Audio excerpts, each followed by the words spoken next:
everyone. Welcome to another episode of Polytalks, and today we will be discussing the opening stages of the 2024 United States presidential election and kind of its impacts on the environment and just generally. So, we'll begin by kind of discussing the more general developments that have come about for this race, and the first, of course, is a big one, and that is President Trump's decision to run for re-election to President of the United States. He is attempting to become the first president since Grover Cleveland, and only the second in history, also since Grover Cleveland, to pull off the feat of having two non-consecutive terms as president. So, of course, if he gets elected now, he will only serve for 4 years. And in the Democratic column, President Joe Biden has stated his intention, not a formal announcement, but his intention to run for re-election with Vice President Kamala Harris. So, what we have here is we have a race with multiple candidates, because not only are Biden and Trump probably running, but we also have some other Republican candidates as well. So, of course, on the Democratic side, there is some nominal opposition to Joe Biden, although this is widely expected to be overblown by Joe Biden. But then on the Republican side, we have some strong competition here, or we might do. Right now, there aren't too many names out. One of them is Nikki Haley, who did used to be the ambassador to the United Nations under Trump, interestingly enough. She is running, even though Donald Trump had earlier announced his presidential run, actually November 15th, in a heavily criticized move due to the runoff that was about to occur in Georgia in a few weeks, which Democrats did indeed win. So, what we're seeing here is we're seeing a essentially non-competitive Democratic field, and on the Republican side, we are seeing a heavily competitive Republican field, especially if some other Republican potential candidates run, and one of those could potentially be Ron DeSantis.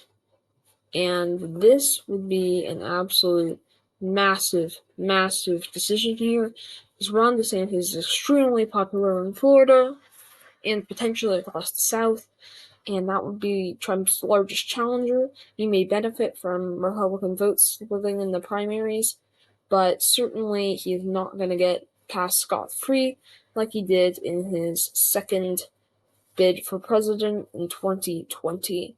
So now that we've given a kind of surface overview of the election, let's talk about some of the defining issues in this election. And interestingly enough, you'll notice this entire list does not mention the environment once, which is kind of an interesting state, and we'll discuss that more later. But, first of all, we can see that Social Security, Medicare, obviously that's a large one. Concerns over Social Security and Medicare.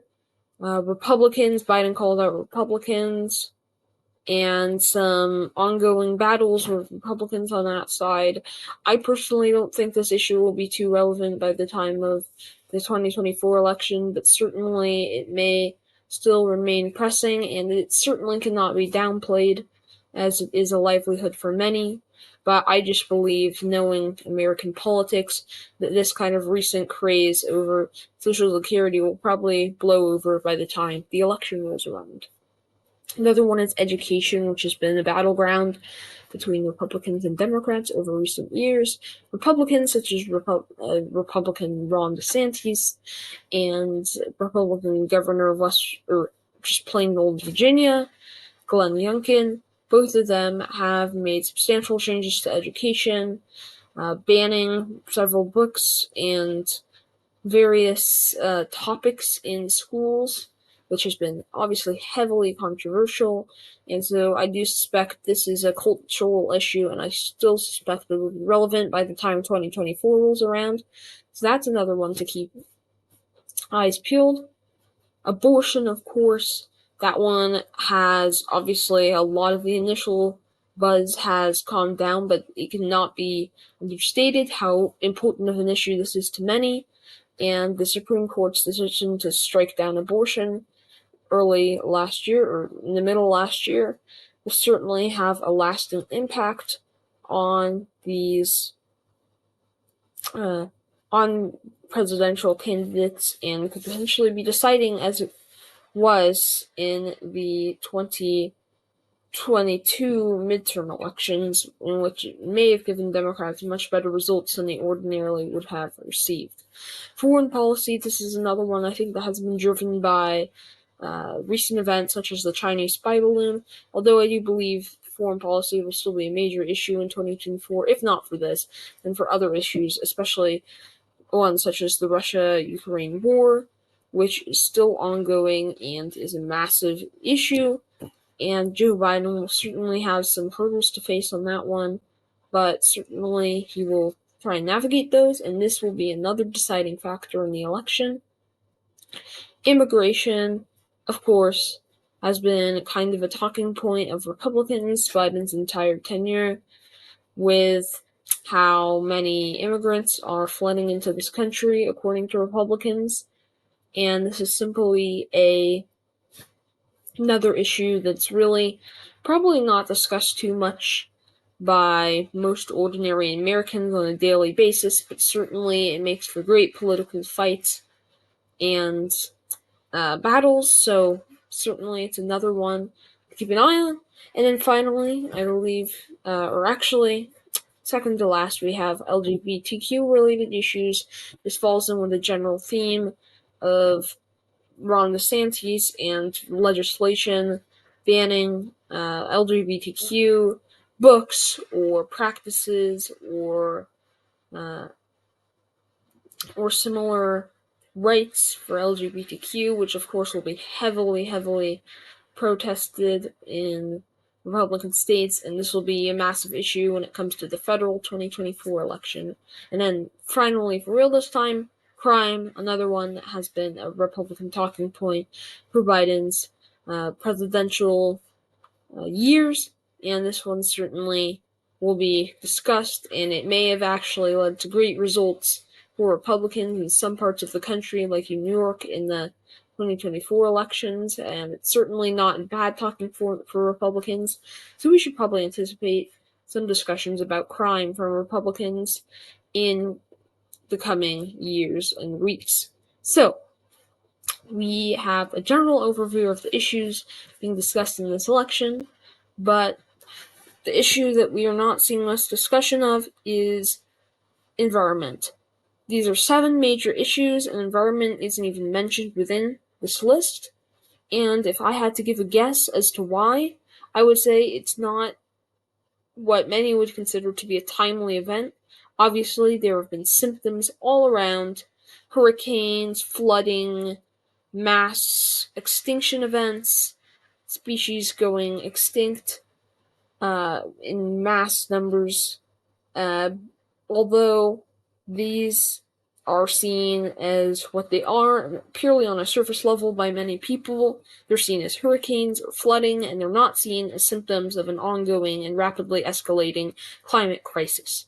So, that's a symptom why on this list you have issues like Social Security and immigration, which, while being important issues, certainly do not eclipse the need to save this planet, but you do not see climate change or the environment anywhere on this list, and that represents a fundamental misaligned viewpoint among members of the opposite party, or I should say, members of both parties that are opposed to climate change legislation and just the populace in general, is that we're not willing to see the climate crisis as the behemoth that it is.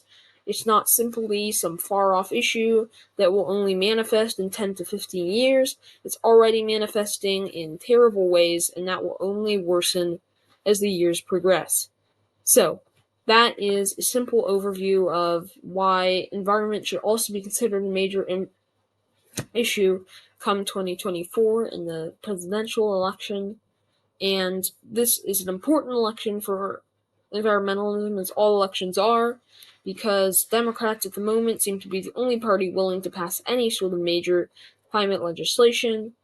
And I do believe that in this election, Democrats will really be looking for that presidential majority and also perhaps a House majority.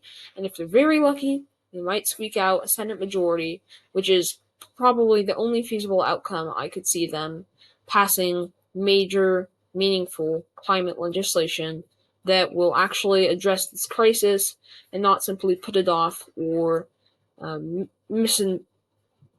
misrepresented to voters. So, that will conclude today's brief overview in Polytalks. I hope you enjoyed and I hope it was informative, and I will certainly be seeing you again very soon. So, look forward to that. Goodbye.